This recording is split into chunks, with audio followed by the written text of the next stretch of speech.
गंगा।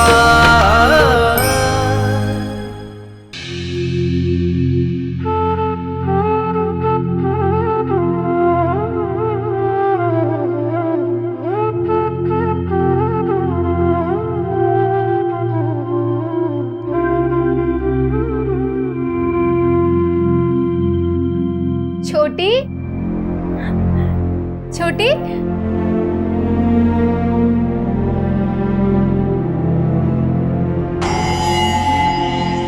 अरे छोटी, कढ़ाई करते करते कौन से सपने में खो गई कि हमारी आवाज भी सुनाई नहीं दे रही। छोटी, दीदी आप कुछ कह रही थी? लो, यहाँ हमने चिल्ला चिल्लाकर अपना गला दुखा लिया और तुम कह रही हो कि हम कुछ कह रहे थे। हाँ भाई, हम तो कुछ कह ही रहे थे, लेकिन पहले तुम बताओ, किसके ख्यालों में खोई थी? कुछ नहीं, आप कहिए, क्या कह रही थी? हमने कहा कि खुशखबरी है, शिव को इस हवेली से जाने से रोक लिया गया है। अरे वाह, ये तो बहुत अच्छी बात है। शिव अगर इस हवेली से चला जाता तो ये हवेली बहुत सूनी सूनी सी हो जाती। हाँ, वैसे पूछोगी नहीं कि उसे जाने से किसने रोका? गंगा ने ही रोका होगा दीदी। शिव गंगा की बात कभी नहीं टाल सकता। आप तो जानते हैं, दोनों एक दूसरे की खुशियों का कितना ख्याल रखते हैं। ठीक कहा छोटी, इसीलिए तो हम गंगा को यहाँ देखना ही नहीं चाहते। वैसे कोई और भी है जो गंगा की बात को टाल नहीं सकता।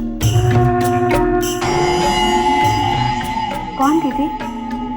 वही जिसने गंगा के सिर्फ एक बार कहने पर शिव को जाने से रोक लिया। अरे हमारे अपने राजगढ़ के महंत जी।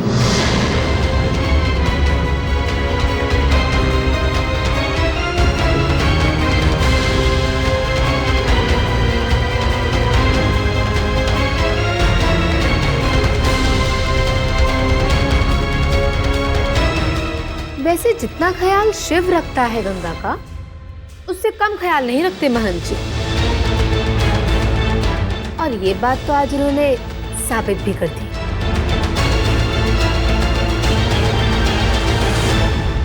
ये क्या कह रही हैं आप?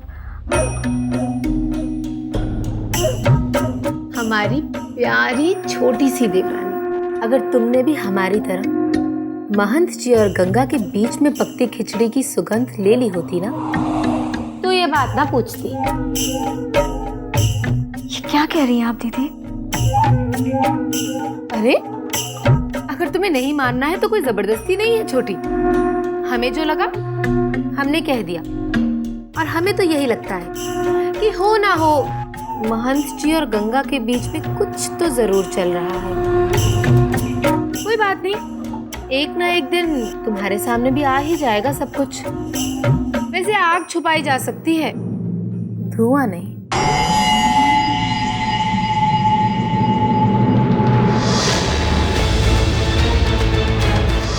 महंत जी का गंगा के साथ कुछ नहीं, ऐसा कैसे हो सकता है? क्या उन्होंने गंगा के लिए देवी साहिबा का आदेश बदल दिया? जिस गंगा को उसकी खुशी के लिए तू उसे यहाँ से ले जाना चाहता था, उसी गंगा की खुशी के लिए महंत जी ने देवी साहिबा के फैसले को पलट दिया। आज महंत जी का एक और उपकार हम पर चढ़ गया है। अब तू ही बता, महंत जी ने जो कुछ भी किया है वो उनकी सच्चाई साबित करने के लिए क्या कम है? क्या अभी भी तुम्हें उनकी महानता पे अविश्वास है? यही बात तो मेरी भी समझ नहीं आ रही। आखिर महंत जी ने ऐसा किया क्यों? क्योंकि वो तुझे अपना छोटा भाई जैसा मानते हैं। भाऊजी, छोटा भाई और छोटे भाई जैसे में फर्क होता है। लेकिन भाऊजी, मेरी ये समझ नहीं आ रहा है कि क्या वाकई महंत जी ने इतना बड़ा कदम मेरे लिए उठाया, और अगर हाँ तो क्यों, क्या वजह हो सकती है इसके पीछे? तूने अपने मन में महंत जी के खिलाफ अविश्वास पाल के रखा है, इसीलिए तुझे उनकी सच्चाई दिखाई नहीं देती। बेटे, अभी तक कुछ बिगड़ा नहीं है। जाकर देवी साहिबा और महंत जी से माफी मांग ले, और आइंदा कभी उन पे शक मत करना। और एक बात समझ ले, वो लोग जो कुछ भी कर रहे हैं तेरी और गंगा की भलाई के लिए कर रहे हैं।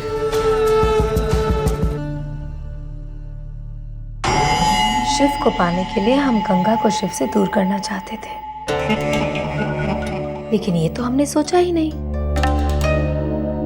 कि जिस गंगा को हम अपने रास्ते का पत्थर समझते हैं, वही गंगा हमारे मंजिल की सीढ़ी भी तो हो सकती है।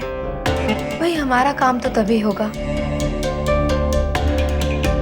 जब शिव गंगा से दूर जाएगा, और ये तभी हो सकता है जब गंगा महंत जी के करीब जाए। अब कैसे भी माया, गंगा को महंत जी के करीब लाना है, कैसे भी। जैसे जैसे गंगा महंत जी के करीब आती जाएगी, वैसे वैसे शिव गंगा से दूर होता जाएगा, और फिर शिव हमारा हो जाएगा, हमेशा हमेशा के लिए। अरे वाह माया, क्या दिमाग पाया है तुमने। ऐसे तो सांप भी मर जाएगा और लाठी भी नहीं टूटेगी। बड़ा मजा आएगा इस खेल में।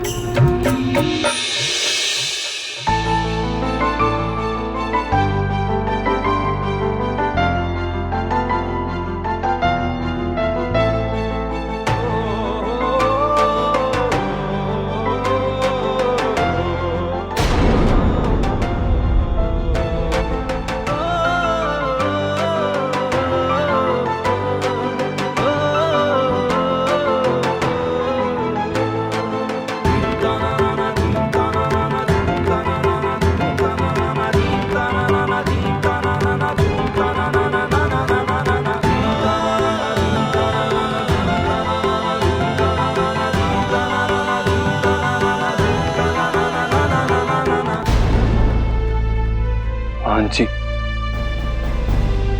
मैंने आपका बहुत दिल दुखाया, आपको उल्टा सीधा न जाने क्या क्या कहा, उसके लिए मैं बहुत शर्मिंदा हूं। अगर हो सके तो मुझे माफ कर दीजिएगा।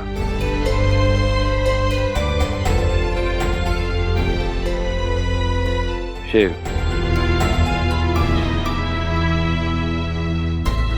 तुम्हें मुझसे क्षमा मांगने की कोई जरूरत नहीं है। तुमने जो कुछ भी किया गंगा की भलाई के लिए किया, और मैं भी तो गंगा की भलाई ही चाहता हूं। मैंने तुम्हारी किसी भी बात का बुरा नहीं माना। ये तो आपकी मानता है महंत जी। सच पूछिए तो मैं बहुत बड़ी गलती कर रहा था। गंगा की परेशानी का कारण ढूंढने के बजाय उसकी परेशानी से दूर भाग रहा था। मैं ये भूल गया था कि परेशानी से दूर भागने से उसकी परेशानी हल नहीं होगी। महंत जी, यहां कुछ ना कुछ है जो गंगा से जुड़ा हुआ है, और वही गंगा की परेशानी का कारण है। बस मैं वही कारण ढूंढना चाहता हूं। और सच पूछो तो एक बार गंगा की बीमारी का असली कारण पता चल जाए तो फिर तो वो बिल्कुल ही स्वस्थ हो जाएगी। शिव!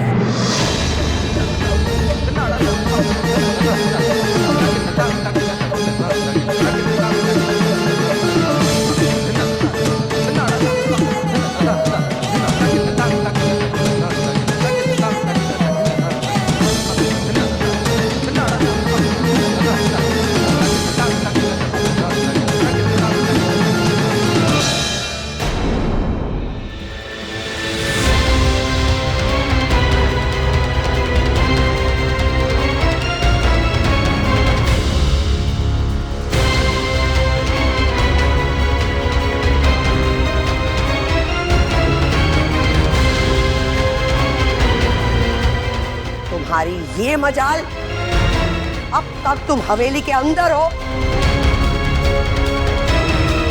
तुमने हमारे आदेश का उल्लंघन करने की गुस्ताखी की। क्यों?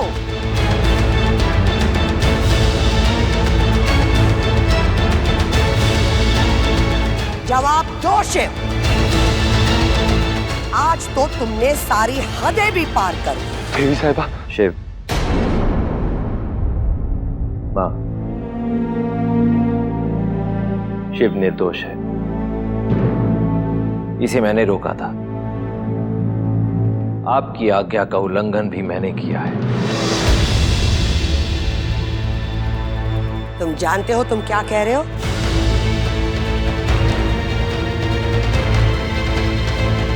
वही जो सच है। हम पूछते हैं क्यों? क्यों हमारे फैसले के खिलाफ गए तुम? हमारे बेटे होकर हमारे फैसले का अपमान कैसे कर दिया तुमने? हम इसकी वजह जान सकते हैं? माँ, मैं आपसे क्षमा मांगता हूं, परंतु मेरा यकीन कीजिए कि मेरा इरादा आपके आदेश का उल्लंघन करके उसका अपमान करने का नहीं था। मैंने सिर्फ वही किया जो सही था। तुम सही थे, तो फिर क्या हम गलत थे? तुम देवी साहिबा को गलत ठहरा रहे हो? माँ, आप फिर गलत समझ रही हैं। देखिए, शिव ने जो कुछ भी किया वो गंगा की भलाई के लिए किया। मैं मानता हूँ माँ कि इसका तरीका गलत हो सकता है, परंतु ये इतना बड़ा अपराध नहीं है कि हम इसे हवेली से बाहर निकाल दें। ऐसा करना अन्यायपूर्ण होगा माँ। और अगर हम गंगा की भलाई के बारे में सोचते हैं माँ, तो हमसे पहले शिव को यह हक है, और हमें इस बात का अधिकार नहीं कि हम शिव से उसका यह हक छीनें। लो गंगा, तुम यहाँ हो? हमने तुम्हें कहाँ नहीं ढूंढा। सच में आज तो तुमने हमारा दिल खुश कर दिया। हम तो बेकार ही नाराज होते थे।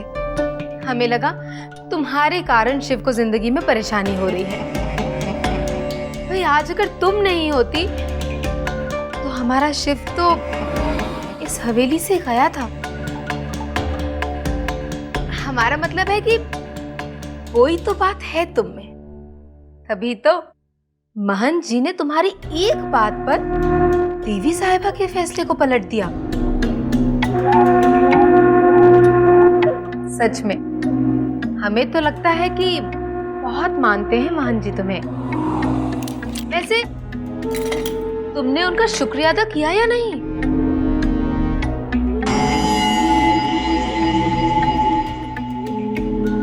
और वैसे भी महंत जी की तो तुम पे बहुत मेहरबानी है। हाँ, हमारा विश्वास नहीं होता? खुद जाकर देख लो।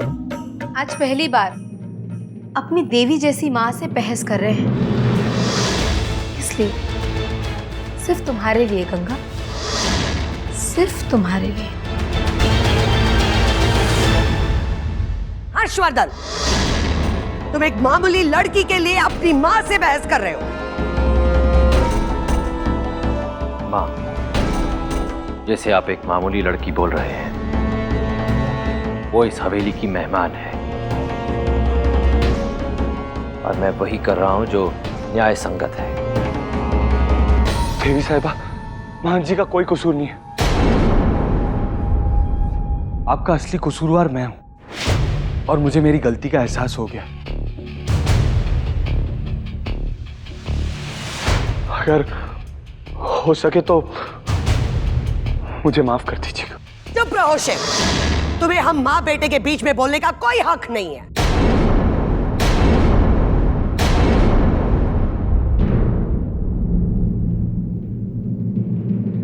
और असली कसूरवार ये गंगा है। ये सब इसी की वजह से हो रहा है। हाँ, इसमें गंगा का कोई दोष नहीं है। होश कैसे नहीं है? तुमने इसी के कहने पर हमारे आदेश को ठोकर मारी है ना? क्षमा कीजिए मां, परंतु राजगढ़ का महंत किसी के कहने पर अपने फैसले नहीं करता है।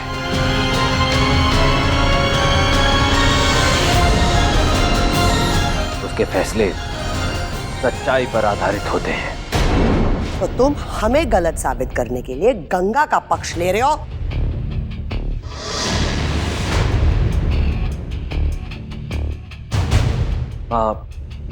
हम दोनों व्यर्थ की बहस कर रहे हैं। मत भूलिए कि गंगा इस हवेली की मेहमान है और इस हवेली में मेहमान को भगवान का दर्जा दिया जाता है।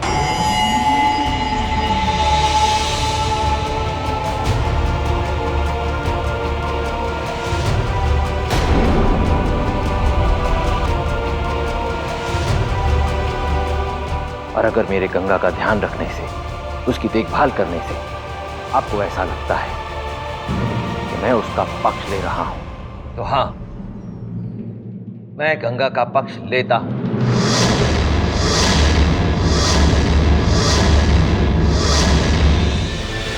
हमने सपने में भी नहीं सोचा था कि हमारा बेटा इस तरह सबके सामने हमारा अपमान करेगा, परंतु हम अपनी मर्यादा को नहीं छोड़ सकते। हम नहीं चाहते कि सबके सामने हमारे मुंह से कोई ऐसी बात निकल जाए जो तुम्हें अपमानित करे।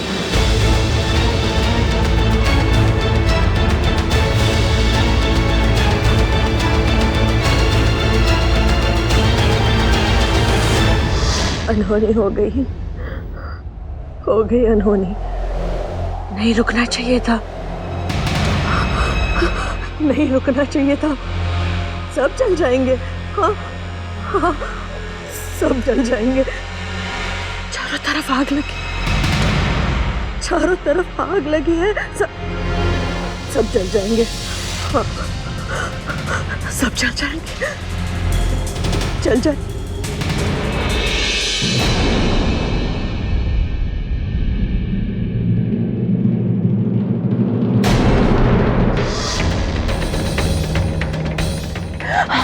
देखो देखो कितनी बड़ी आग लगी है। हाँ, किसी को दिखाई क्यों नहीं देता? हाँ, जल जाएंगे, सब जल जाएंगे। चाची, मुझे कुछ समझ नहीं आ रहा, आप किसकी बात कर रही हैं? कौन सी आग, कैसा खतरा? तो जानना चाहता है? हाँ, बताइए। दरवाजा खोलो। हाँ, तो दरवाजा खोल दे, मैं तुझे सब बताऊंगी। मैंने तुम्हारे लिए तोहफा छुपा के रखा है, मैं तुम्हें दे दूंगी। तुम दरवाजा खोलोगे? हाँ, जाओ ना।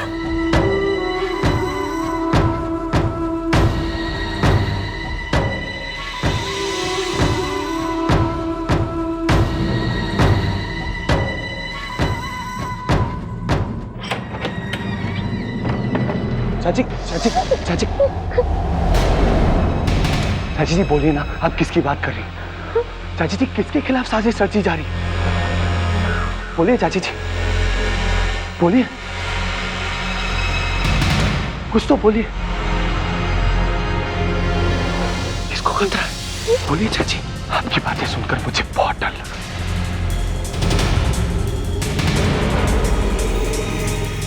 दोनों को मौका मिला था ना, ये तुम अपने आप को बचा पाए,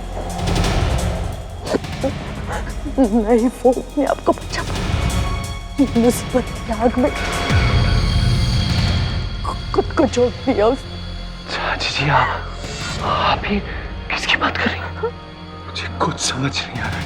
बोलिए, किसकी बात कर रही हैं? किसकी? गंगा।